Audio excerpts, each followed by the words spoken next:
Joseph, si Mary, Christmas na. Hindi po. Ano nagano? Kung ano yung ginawa ng Diyos kay Adan, ano ginawa ng Diyos? Pinagkalooban ng Espiritu. Nabuntis si Mary sa pamagitan ng alin? Espiritu. Yung mga umaangkin ba ngayon, nabuntis sila ng Espiritu?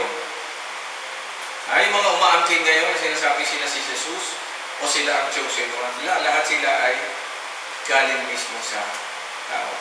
The only two beings na hindi na ano ay si unang Adan at si huling Adan. The rest are fake. Fake men. Punta tayo sa Romans 1. Dito ko tatapusin, pero dito tayo magsisimula sa susunod na linggo.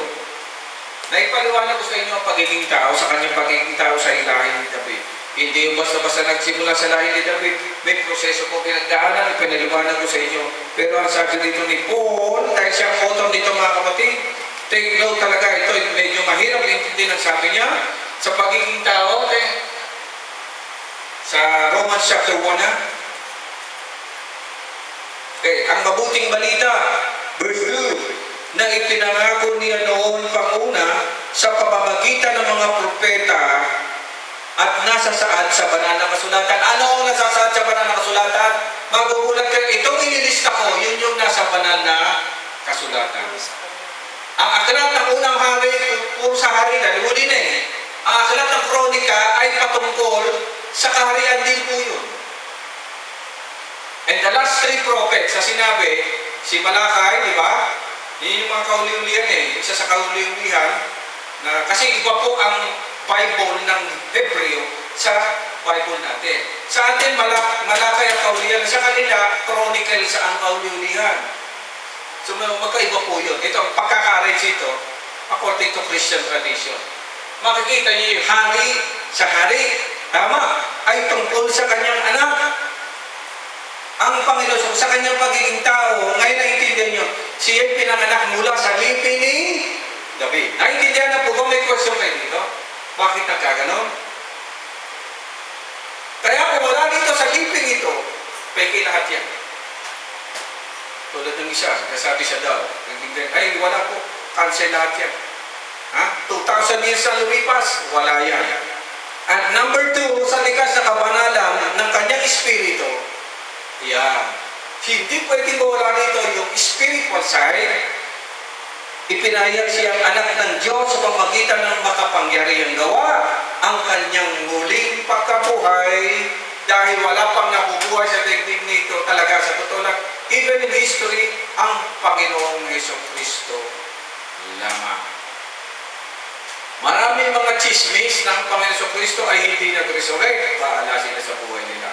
Marami rin nagsabi na may mga taong namatay pero nag-resurrect. Bahala din sila sa buhay nila. Amen. Baka tanong yung sabi na, Pastor, paano yung na-cremate? Eh, di cremate eh. Ano gagawin mo rin? Eh, sinaboy na yung ano, di ba? Eh, kasi sabi ko, di po ba? Pag sa huling araw, may mga buto, yung, ano ba, nalibing ka sa simenteryo, di may mga buto ka, may buto. Mag-a-assemble lang yun. Eh, paano nga yung na-cremate? O kaya yung nasulog, kalabanan. Yun ay isip pa na walang pananampalataya. The Bible says, bibigyan ka ng bagong katawan. Walang nakaalam kung ano ang katawan yun. Amen?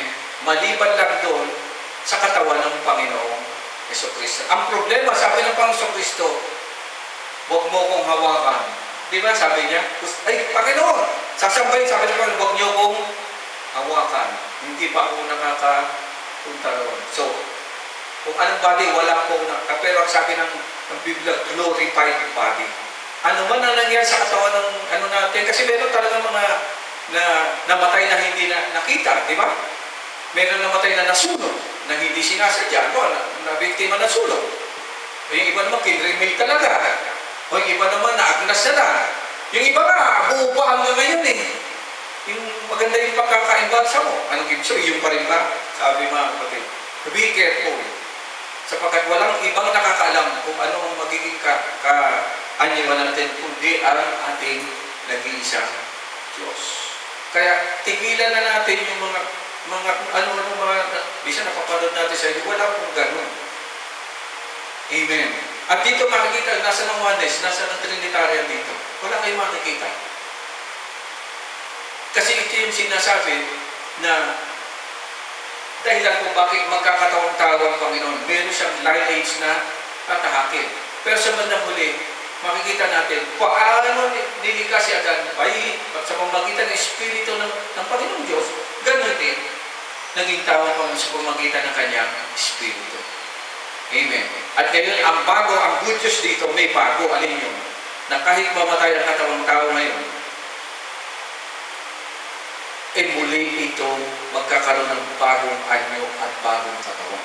At ito ngayon ang ating inaabangan. Mamatay ka man o hindi, the Bible says, kung buhay ka ngayon, pagdating ng Panginoon, hindi ka pa mauna doon sa mga namatay. Amen?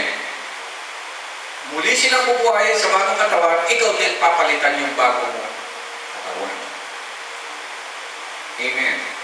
Kaya bawas-bawasan ko yung masyado mong pagtuon ng pansin sa sanlibutan ito, bawas-bawasan mo na. Kasi ang daigdig nito mapaparang ito. Ang nagtataka lang ako sa maraming sikat na reliyon. Ano yung paggawa ng church building? Kala ko ba ibabaguhin? Dapat pa rin ang gastos nyo dyan. Umuha pa kayo ng ganyan. There is something wrong mga kapatid sa kanilang pag-unawa. Hindi ko naman sinasabi na magpakadusa naman kayo dito sa daigdig nito. Live your life ng normal, maayos, na naglilingkod sa Panginoong Diyos. Yun lang hinahanap sa atin ng Panginoon. Sapagkat yung hari, ulitin ko, wala na. Amen. Wala nang kapalit yan. Ang patunay sa pamamagitan ng Espiritu. Amen. Sa next Sunday, titingnan natin yung second part. Kung siya naging tao sa libre ni David, ano yung sinasabi? Sa pamamagitan ng Espiritu, pinatunayan ito ng siya'y muling pagkabuhay. Iyan ang isa sa pinakamahirap na topic, yung salitang resurrection. Kasi karamihan sa teknik ito, hindi po naniniwala dyan.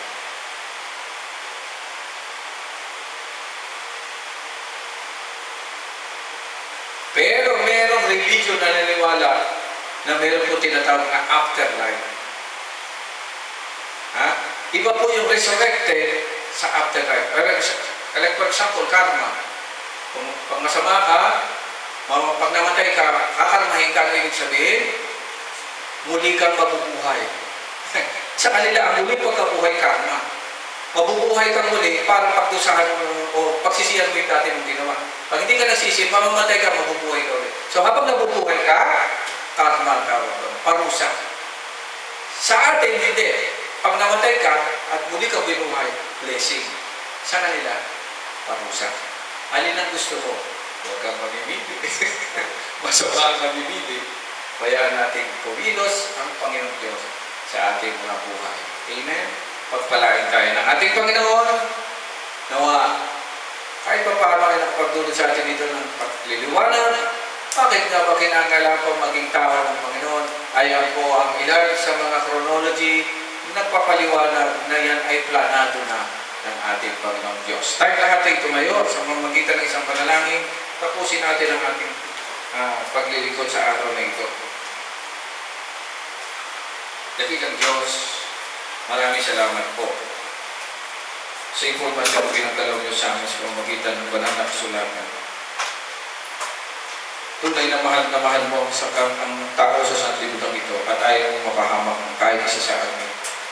Kaya nga po, Panginoon, tumitulog sa iyo, tumingin ng habag-atawa, patuloy mo kaming turuan, patuloy mo kaming paliwanawan, patuloy mo kaming ingatan, sapagkat sa daigdig nito nagkalat po ang kamalian, ang desertion, ang mga baling-aran.